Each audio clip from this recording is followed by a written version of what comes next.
I'm Halikite Alcaide. Hi, I'm Jun Kaisel Carrillo. I am Jenny Dulay. I am Hazel P. Pakunayan.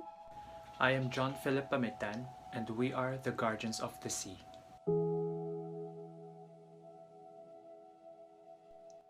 Carbon dioxide emission has led to many things that affects each and every one of us globally. One very daunting effect of carbon dioxide emission is the rapid increase of our ocean's acidification. Experts reveal that ever since the Industrial Revolution, our oceans have absorbed over one-fourth of the carbon dioxide released into the atmosphere that came from the burning of fossil fuels. Ocean acidification is produced because of the burning of fossil fuels that releases carbon dioxide into the atmosphere, in which 30% of the gas in the atmosphere is absorbed by the ocean. Once the ocean absorbs the carbon dioxide, the hydrogen ion presence in the ocean will increase, which also means increasing the acidity of the ocean. This increase can cause carbonate ions to become less abundant. Carbonate ions are important for the structure of seashells and corals present in the ocean. Decrease of calcium carbonate ions will greatly affect the structure of these seashells, and not only them, but the behavior of other organisms that are present in the ocean as well. Due to the increase of acidity in the ocean, there is a great possibility that the aquatic ecosystem will change, because the increase of the acidity will cause the aquatic animals to decrease their senses, and because of this, it will be hard for them to detect predators, which explains the change in their ecosystem. There are various effects that comes with ocean acidification, such as the damaging of aquatic ecosystem, livelihood of people who depend on marine life, and resources produced by aquatic life. Gaseous solids like sugar can dissolve in water, gases like carbon dioxide do as well. Whenever people burn fossil fuels, carbon dioxide is added to the atmosphere. Oceans have an important role to play in keeping the Earth's carbon cycle in balance. As the amount of carbon dioxide in the atmosphere rises, the oceans absorbs a lot of it. In the ocean, carbon dioxide responds to the formation of carbonic acid with seawater. This generates an increase in the acidity of seawater. Over the last few decades, the amount of carbon dioxide dissolved in the ocean has increased all over the world, and so has ocean acidity. So what may it bring in the future? Obviously, as long as we keep neglecting the environment, contributing undesirable impacts, particularly putting extra carbon dioxide in the atmosphere, then the acidity of the ocean will continue to increase, which as well worsens the world's chaotic situations. But why does it matter? Increasing acidity will make it harder for corals to build skeletons and for shellfish to build the shells they need for protection. Corals are particularly important because they provide homes for many other sea creatures.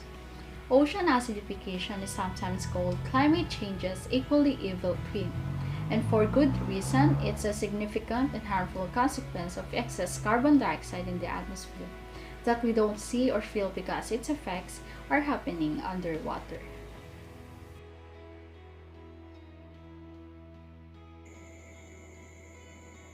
The acidity of a liquid is reported as pH. The pH scale runs from 0 to 14, with 7 being neutral pH, and anything higher than 7 is basic, and anything lower than 7 is acidic. The pH scale is an inverse of hydrogen ion concentration, so more hydrogen ions translate to higher acidity and lower pH. Carbon dioxide, which is naturally in the atmosphere, dissolves into seawater. Water and carbon dioxide combine to form carbonic acid, a weak acid that breaks into hydrogen ions, and bicarbonate ions. The image shows the model decadal pH at the sea surface centered around the years 1875, 1995, 2050, and 2095. The colors blue to green indicates less acidity, while the colors red to yellow indicate greater acidity. In the year 1875, the pH level is between 11 to 10, which is considered alkaline. In 1995, the pH level is between 10 to 9, still alkaline.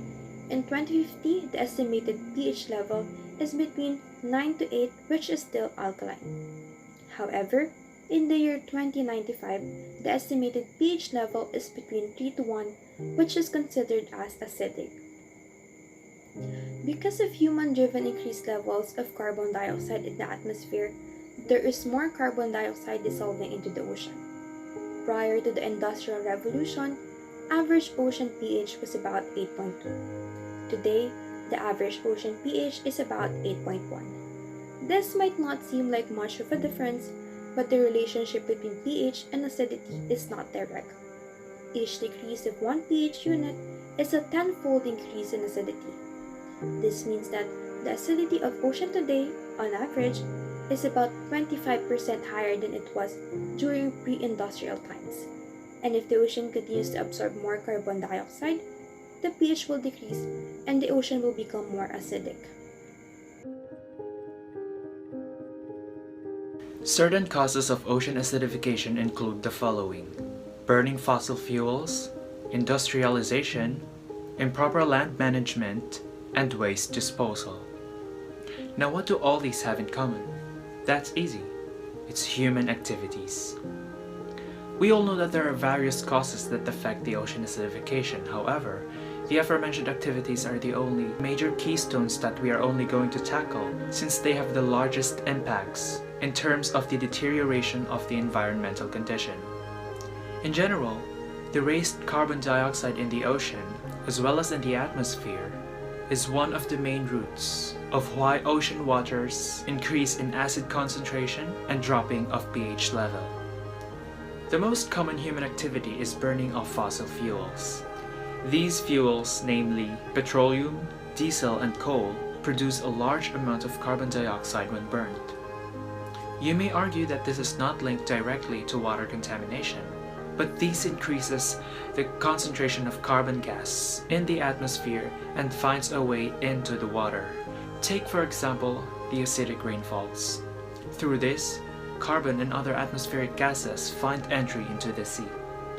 We can also relate industrialization in this, since a lot of industries also contribute to the emission of dangerous gases like sulfur dioxide, nitrogen oxide, and many others that dissolve in the ocean to create acidic conditions.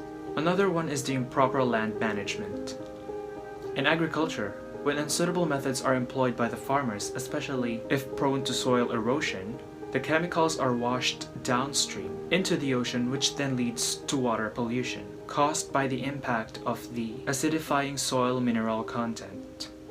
Meanwhile, many countries are also challenged by waste disposal, as oceans are turned into dumping sites for both domestic and industrial wastes. Just imagine the dangerous liquid wastes absorbed by the ocean waters combined with the poisonous gases in the atmosphere. The danger of these human activities is that they produce acidic compounds that can lower the pH of the ocean water. So now we can conclude that not only carbon dioxide is what affects the ocean acidification, but other chemical substances as well, brought by waste and others that are deemed to be harmful. And the main cause why these hazardous substances end up in the ocean is because of human activities. Biological impacts of ocean acidification, or also known as bioacid, has produced dramatic effects that damage marine organisms and their habitats. Photosynthetic algae and seagrasses can profit from higher CO2 in marine since they need CO2 to live in the ocean, same with plants on land. Contrarily, some of the researchers prove in their studies that lower environmental calcium carbonate saturation states have a dramatic effect on some calcifying species including oysters, clams, sea urchins, and etc. Also, ocean acidification limits coral growth that may produce erosion that can destroy the marine food web and kill many creatures, which results in the loss of aquatic life.